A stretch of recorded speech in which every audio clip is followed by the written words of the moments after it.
Dear students, let us begin a new day with asking the blessing from the Almighty. Let us continue with the chapter 4, simple equations. Chapter 4, simple equation.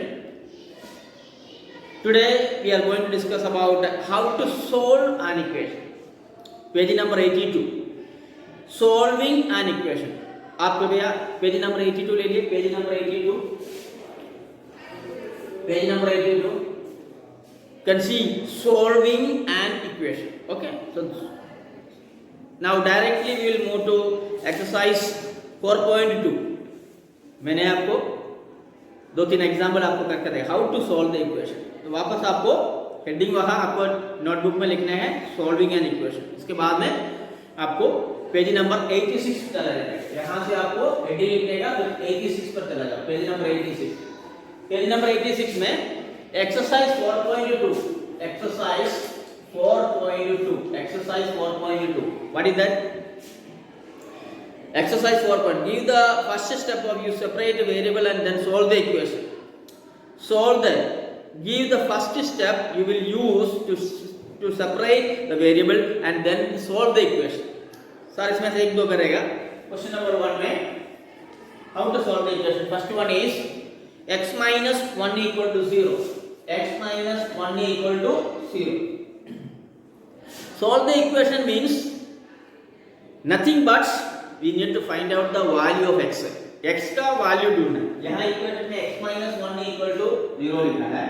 तब इसमें से therefore x equal to ये जो -1 है तो आप कहाँ चला जाएगा?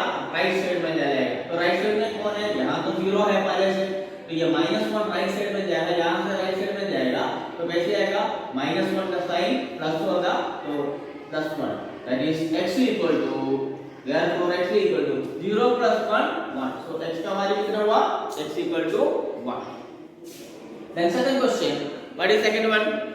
x plus 1 equal to 0. x plus 1 equal to 0. So therefore x equal to 0. Right side में जो पहले 0 है वो पहले लिख दिया. ये +1 था तो +1 को आपको राइट साइड में लाना है तो आ गया आपका -1. तो therefore x equal to 0 minus 1 that is -1. That is -1. Then number 3, third question. What is that one? A B C दिया है ना. Okay. So A, this is B and now C. Okay. Not 1 2 3 A B C. साथ में भी A B C लिखेगा. C. X minus 1 equal to 5. X minus 1 equal to 5. That is therefore x equal to 5. Right side में जो number है आपको पहले लिखने का 5. ठीक है. पहले से 5 इधर बैठे. इक्वल इक्वेशन के सामने पहले से बोल दी. इक्वेशन में क्या होगा? इक्वल साइन होगा. तो यहाँ एक इक्वल साइन है. उनका राइट हैंड साइड में 5 है तो पहले वो 5 को उधर रहने दो. 5 इधर लिख दो. और यहाँ लेफ्ट साइड में देखो जो -1 है इसको यहाँ लाना है. तो -1 इक्वेशन क्रॉस करेगा राइट साइड में चला जाएगा. लेफ्ट साइड में से -1 जब मार के राइट साइड में जाएगा तो माइनस साइन है तो साइन चेंज होगा. तो माइनस का ऑपोजिट क्या होगा? प्लस होगा. तो ये -1 इधर आएगा तो +1 होगा. therefore x equal to 5 + 1 कितना होता है? आपको तो मालूम है 5 + 1 6. therefore x equal to 6. ठीक है. नाउ सी डी एक और एक साथ करेगा D. Okay. Question number D.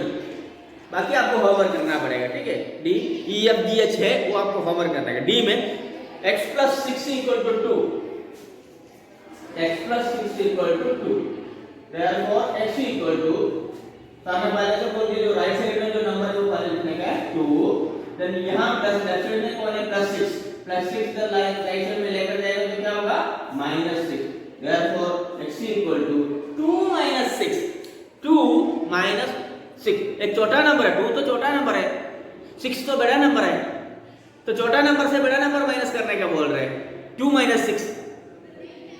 आप 6 minus 2 आराम से आ सकता है. अभी अगर 6 minus 2 तो आपको कौन लिख सकता है? ठीक है. इधर तो 2 minus 6 बोल रहे हैं. देखो छोटा सा बड़ा है तो भी है ना. आंसर तो वही रहेगा. और आएगा लेकिन क्या होगा? माइनस साइन होगा. That is the rule. When you subtract a larger number from a smaller number, you find the difference. दोनों का डिफरेंस कितना कितना है वो लिखने का है, और जो बड़ा नंबर है उसका साइन लिखने का है।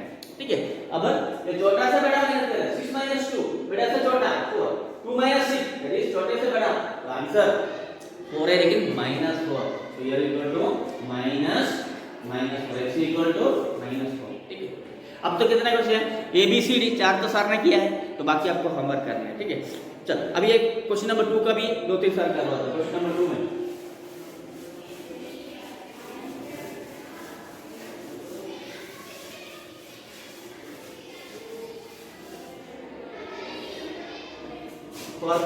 क्वेश्चन नंबर 2, क्वेश्चन नंबर 2 में क्या होगा, give the first point variable, solve the equation. ए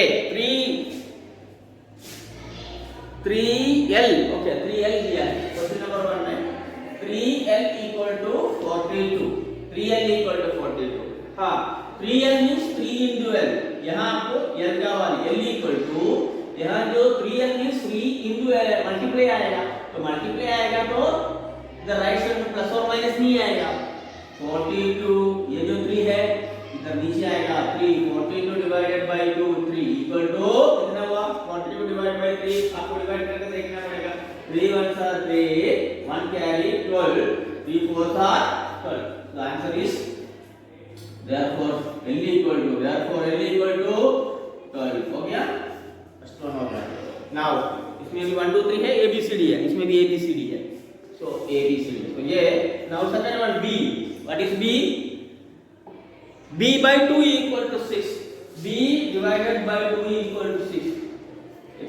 अभी लेफ्ट साइड में देखो, लेफ्ट साइड में है b divided by 2, it is a fractional form, ये तो न्यूमरेटर है ये डिनोमिनेटर है। इधर देखो 6 है, खाली 6 है, तो आपको इसका नीचे 1 लिख सकते हैं, एनी नंबर कोई भी नंबर हो तो इसका नीचे डिनोमिनेटर कौन होगा, 1 होगा, तो यहाँ आपको एक डिनोमिनेटर 1 लिखने का, हो गया, इजी मेथड बोल रहा था, जल्दी हो जाएगा, क्योंकि 6 का नीचे एक डिनोमिनेटर 1 डाल दो तो इधर भी फ्रैक्शन हो गया, इधर भी फ्रैक्शन हो गया। ठीक है, तो दोनों साइड में फ्रैक्शन हो गया है, a by b b equal to c by d, ऐसे दोनों साइड में फ्रैक्शन हो गया, तो आगे जाने के लिए क्या करना पड़ेगा, आपको क्रॉस मल्टीप्लाई करना पड़ेगा, आपको ऐसे दोनों यहाँ से न्यूमरेटर और डिनोमिनेटर को मल्टीप्लाई करने का है, यहाँ से न्यूमरेटर मल्टीप्लाई करना है, तो ये ऐसे कर लो, क्रॉस मल्टीप्लाई करो, ये इससे मल्टीप्लाई करो और ये इससे मल्टीप्लाई करो। ठीक है, so therefore 1 into b that is b, और b equal to 2 6 are 12, so b equal to, then your answer is 12।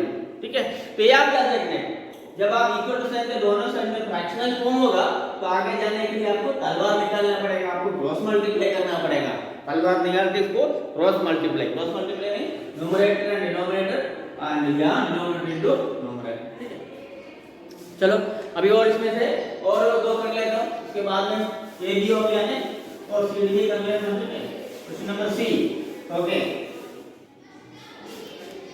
सी क्या है, सी क्वेश्चन नंबर सी क्या है, p by 7 equal to 4, p by 7 equal to 4, p by 7 equal to 4, therefore यहाँ भी देखिए ये numerator denominator form है, ये इनका डिनोमिनेटर आएगा, डालना बोले 1 डालना है, यहाँ से आपको क्रॉस मल्टीप्लाई करने का है, therefore p into 1 p equal to 7 into 4, that is 7 4s are 28, then d, question number d में क्या होगा, 4x equal to 25, 4x equal to 25। ठीक है, therefore x equal to क्या बोला मैंने 25, 4 कहाँ जाएगा, डिनोमिनेटर में जाएगा, equal to 24, 4x equal to 25 divided by 4, 6 4s are 24, 1 carry, तो कैसे लिखेगा, 4 इंटीजर 1 upon 25 divided by 4 है ना, 4 6 are 24, therefore the answer is 6 integer 1 upon 6 integer 1 upon 4, the answer is 6 integer 1 upon 4। so dear student, so यहाँ भी इसमें भी E F G H है, आपको होमवर्क करना है, और इसके बाद में क्वेश्चन नंबर 3 और question number 4, that's your homework, so please complete exercise 4.2, okay, so we will meet you the next class with the more equation, till then take care, bye bye।